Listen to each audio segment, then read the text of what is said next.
खबर शामिल करते हैं बुरेवाला से। मोहम्मद रिजवानुल्लाह की रिपोर्ट के मुताबिक बुरेवाला में एंटी करप्शन की कार्रवाई। इलाका मजिस्ट्रेट बुरेवाला और महकमा एंटी करप्शन का महकमा नहार के मुलाजिम पर छापा। ओवरसेयर को रिश्वत लेते हुए रंगे हाथों गिरफ्तार करके मुकदमा दर्ज कर लिया गया।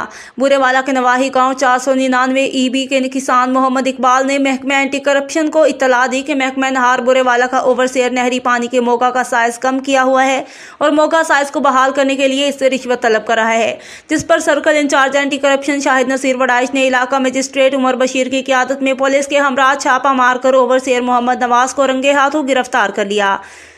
किसान से रिश्वत की रकम वसूल की इलाका मजिस्ट्रेट ने इससे निशानजदा 35,000 रुपये नकदी बरामद कर ली, जबकि महकमा एंटी करप्शन ने मुलजिम मोहम्मद नवाज के खिलाफ मुकदमा दर्ज कर लिया है।